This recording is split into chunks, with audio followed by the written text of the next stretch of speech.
आज हम आपके लिए एक नया टॉपिक लेकर आए हैं जिसका नाम है सहायक वहियाँ। लीजिए हम आपको समझाते हैं कि सहायक वहियाँ क्या होती है। सहायक वहियाँ, जैसे कि आपने इसके पहले जर्नल प्रविष्टियाँ सीखा था, उसके बाद जैसे जर्नल प्रविष्टियाँ जो प्राथमिक पुस्तक है, वैसे ही जो बड़े व्यापारी होते हैं वो एक ही पुस्तक में समस्त लेन देनों को नहीं लिख सकते और इसके कारण वो एक और पुस्तक रखते हैं जिसका नाम है सहायक वहियाँ। तो पूरा वीडियो देखिए हमारा और आप बीच में छोड़ के न जाइए, क्योंकि सहायक वही बहुत सारा ही टॉपिक है और यहाँ से प्रश्न बिल्कुल कक्षा 11वीं में बनते हैं। तो हम बात कर रहे हैं सहायक वही की। सबसे पहले बात करेंगे, जैसे पंजी प्रविष्टि प्रारंभिक लेखे की पुस्तक है, वैसे ही उसका दूसरा रूप जो है वो सहायक वहियों का है। सहायक वहियाँ भी जो है उन्हें हम 8 प्रकार से अलग अलग बांट सकते हैं। अर्थात ये प्रारंभिक लेखे की पुस्तक है। सहायक वहियाँ जो है, तो यहाँ पे बात कर रहे हैं हम सहायक वहियों के प्रकार।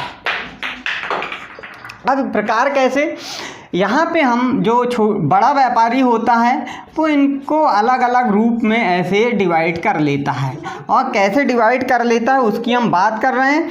सबसे पहले वह एक नगद लेन देन के लिए रोकड़ वही रख लेता है।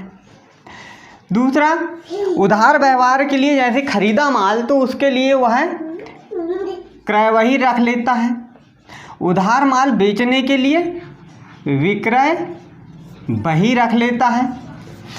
विपत्रों से भी लेन देन होता है और उनके लिए वह देय विपत्र रख लेता है पुस्तक और प्राप्य विपत्र रख लेता है।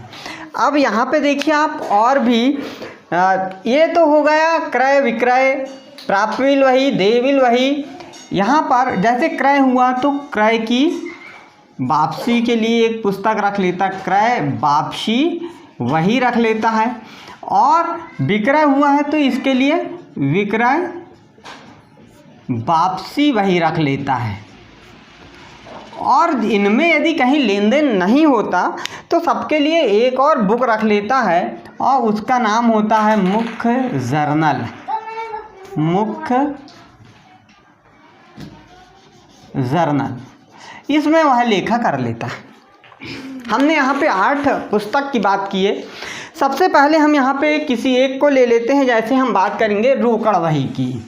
रोकड़ वही में सिर्फ उन व्यवहारों का लेखा किया जाएगा जो सिर्फ नगद प्राप्ति या नगद भुगतान किया जाएगा, उनका ही यहाँ पर लेखा किया जाएगा। दूसरे व्यवहारों को नहीं लिखा जाएगा। अर्थात रोकड़ वही में सिर्फ नगद व्यवहारों का लेखा किया जाएगा। इसके भी 4 प्रकार होते हैं, उनके विषय में भी हम बात करेंगे, लेकिन अभी हम इनको आपको समझा देते हैं। दूसरा है क्रय वही की बात करते हैं। तो क्रय वही में सिर्फ और सिर्फ उधार जो व्यवहार होंगे, यानी उधार लेन देन जो होंगे, उन उधार लेन देनों का लेखा करने के लिए हम क्रय वही का उपयोग करेंगे। जो उधार माल खरीदा है उसके लिए हम क्रय वही, और उधार माल जो बेचा है, जो माल उधार बेचा है उसके लिए विक्रय वही का हम लेखा यहाँ पे कर लेंगे कि सिर्फ उधार बेचा है उसी को लिखेंगे। यदि नगद है तो वो रोकड़ वही में चली आएगी। ऐसे ही यदि हमें विश्वास नहीं है, उधार बेचने पर हम विपत्र का लेन देन करते हैं, एक कागज पर लिखा लेते हैं, उसे विपत्र कहते हैं।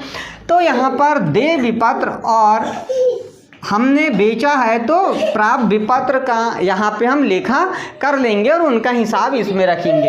ऐसे ही माल खरीदा था तो वापस करने, यानी नमूने के अनुसार ना हुआ तो वापस करना होता है, तो वहाँ पर क्रय वापसी वही, और बेचा है तो माल वापस भी आ सकता नमूने के अनुसार। और भी कुछ माल घटिया होने के कारण, सही किस्म का न होने के कारण, तो यहाँ पर हमें विक्रय वापसी वही यहाँ पे बनाना पड़ेगा। तो ये सहायक वहियाँ हैं और ये 8 प्रकार की होती है। आज हम सबसे पहले ले लेते हैं, पहला हम क्रय वही की बात कर लेते हैं। और क्रय वही में आपको हमने बताया है कि क्रय वही में सिर्फ उधार व्यवहारों का लेखा किया जाता है। सिर्फ जो उधार माल खरीदा है उसका लेखा किया जाएगा यहाँ पे। तो किसका लेखा नहीं किया जाएगा? यहाँ पे नगद खरीदे गए माल का लेखा नहीं किया जाएगा। दूसरा, प्रेषण या चालान पर जो माल खरीदा जाता है उसका लेखा नहीं किया जाएगा। स्थायी संपत्ति जो होती है उसका लेखा यहाँ पे नहीं किया जाएगा। इन व्यवहारों का हम लेखा यहाँ पर नहीं करेंगे। अब देखते हैं हम क्रय वही। क्रय वही का प्रारूप क्या होगा, इसे किस रूप में हम लिख सकते हैं। तो इसका प्रारूप जैसे राम की पुस्तकों में, राम की पुस्तकों में ऐसा लिख दिया हमने, और यहाँ पर लिख दिया क्रय वही। अब इसका प्रारूप जो है इसकी हम बात कर लेते हैं। सबसे पहले तो ये देखिए आप, दिनांक के लिए एक दिनांक का कॉलम बना लिया जाएगा कि किस दिनांक को लेन देन हुआ है। दूसरा कॉलम जो है वो विस्तार का हो जाएगा, या फिर हम इसके विवरण भी लिखते हैं, विस्तार या फिर विवरण भी लिख देते हैं कि यहाँ पे विवरण लिखा जाएगा पूरा, किससे लेन देन हुआ, किससे खरीदा हमने वो। इसके बाद में अगला आएगा बीजक संख्या कि किस बीजक पर ये माल हमारा खरीदा गया है। और इसके बाद में आएगा खाता पृष्ठ, यहाँ पे लिख दिया जाएगा। खाता पृष्ठ लिखने के बाद में एक कॉलम अगला बनेगा रकम विस्तार का, कहते हैं हम इसे, रकम विस्तार लिख दिया जाएगा। और यहाँ पर शुद्ध रकम लिख दी जाएगी अगले कॉलम में, शुद्ध रकम। ठीक है, तो ये हमारे कॉलम हो गए। अब इनमें लिखने का तरीका कैसे होता है उसकी भी चर्चा करेंगे। ऐसे ही सेम जैसे हमने यहाँ बात किए हैं क्रय वही की, ठीक प्रारूप ऐसा ही बनेगा विक्रय वही का। विक्रय वही का प्रारूप भी ठीक ऐसे ही बनाया जाएगा। और विक्रय, हम सिर्फ विक्रय वही नहीं, क्रय वापसी और विक्रय वापसी में भी इतना ही रहेगा, सिर्फ उसमें डेबिट नोट नंबर और क्रेडिट नोट नंबर हो जाएगा बीजक संख्या की जगह। इतना हम परिवर्तन कर देते हैं, बाकी प्रारूप यही रहेगा कि दिनांक, विवरण, बीजक संख्या, खाता पृष्ठ, रकम विस्तार और शुद्ध रकम। प्रारूप आपको याद हो गया होगा। अब देखिए यहाँ पे क्रय वही में हमने सिर्फ उधार खरीदे गए माल का लेखा किया था, वैसे ही विक्रय वही जो है इसमें सिर्फ उधार बेचे गए माल का ही लेखा करेंगे। इसके अलावा दूसरा कोई भी लेखा यहाँ पे नहीं किया जाएगा। ऐसे ही विक्रय वापसी और क्रय वापसी की बात करेंगे कि हमने उधार जो माल खरीदा था उसे हमने वापस किया तो क्रय वापसी वही में उसका लेखा हो जाएगा। वैसे ही उधार यदि माल बेचा है और वो माल वापस आ गया तो विक्रय वापसी वही में।